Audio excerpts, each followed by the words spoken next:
Box office దగ్గర war 2 cinema world wide గా తొలి 2 రోజుల్లో మంచి కలెక్షన్లనే సాధించింది. కానీ 2 రోజుల్లో వచ్చిన కలెక్షన్లు మొదటి రోజే సినిమా సాధిస్తుందనే రేంజ్ లో ఎక్స్పెక్టేషన్స్ మొదట్లో ఏర్పడిన తర్వాత ఆ ఎక్స్పెక్టేషన్స్ తగ్గుతూ రాగా తొలి రోజు బిలో పార్ కలెక్షన్లనే సాధించిన ఈ సినిమా రెండవ రోజు మాత్రం ఇండిపెండెన్స్ డే హాలిడే లభించడంతో హిందీలో ట్రిమెండస్ జోరును చూపించి ఎక్స్పెక్టేషన్స్ నైతే మించిపోయింది.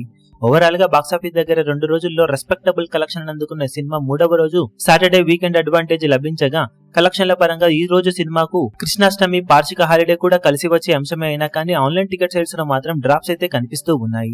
హిందీలో పర్వాలేదు కానీ తెలుగు అలాగే ఇతర చోట్ల మాత్రం డ్రాప్స్ కొంచెం ఎక్కువగానే ఉన్నాయని చెప్పాలి. ఇప్పుడు డే 2 తో కంపేర్ చేస్తే తెలుగులో ఆల్మోస్ట్ 50% కు పైగానే డ్రాప్స్ ను సొంతం చేసుకుంది మార్నింగ్ మ్యాట్నీ షోలలో సినిమా. ఇక హిందీలో మాత్రం సినిమా పర్వాలేదనిపించే విధంగా ట్రెండ్ ను చూపెడుతూ ఉండగా ఈ రోజు బాక్సాఫీస్ దగ్గర ఇదే జోరును సినిమా కొనసాగించినట్లయితే ఈవినింగ్ అండ్ నైట్ షోల ట్రెండ్ ను బట్టి సినిమా బాక్సాఫీస్ దగ్గర హిందీలో 16 కోట్ల నుండి 18 కోట్ల రేంజ్ లో నెట్ కలెక్షన్ల మార్కును అందుకునే అవకాశం కనిపిస్తూ ఉండగా ఈవినింగ్ అండ్ నైట్ షోల ట్రెండ్ ను బట్టి సినిమా 18 నుండి 20 కోట్ల వరకు వెళ్లే అవుట్ సైడ్ ఛాన్స్ ఉంటుంది.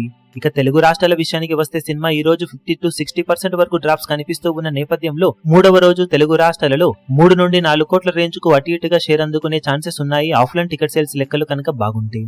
ఇక కర్ణాటక, తమిళనాడు, కేరళ మిగిలిన చోట్ల కలెక్షన్ అందంతా మాత్రంగానే ఉండగా ఓవర్సీస్ లో కూడా సినిమా కలెక్షన్స్ లో డ్రాప్స్ కనిపిస్తూ ఉన్నాయి. దాంతో వరల్డ్ వైడ్ గా బాక్సాఫీస్ దగ్గర సినిమా ఈ రోజు 30 నుండి 35 కోట్ల వరకు గ్రాస్ మార్కును టార్గెట్ చేయబోతుందని చెప్పాలి. ఈవినింగ్ అండ్ నైట్ షోల ట్రెండ్ ను బట్టి సినిమా ఎంతవరకు ముందుకు వెళుతుంది, ఈ కలెక్షన్లను ఎంతవరకు అధిగమిస్తుందో చూడాలి. ఇప్పుడు ఈ వీడియో మీకు నచ్చినట్లయితే లైక్ చేయండి, షేర్ చేయండి, ఛానల్ ను సబ్స్క్రైబ్ చేయడం మాత్రం మరవకండి. ఏ చిన్న అప్డేట్ ను మిస్ అవ్వకూడదు అనుకుంటే బెల్ ఐకాన్ ను ప్రెస్ చేయండి.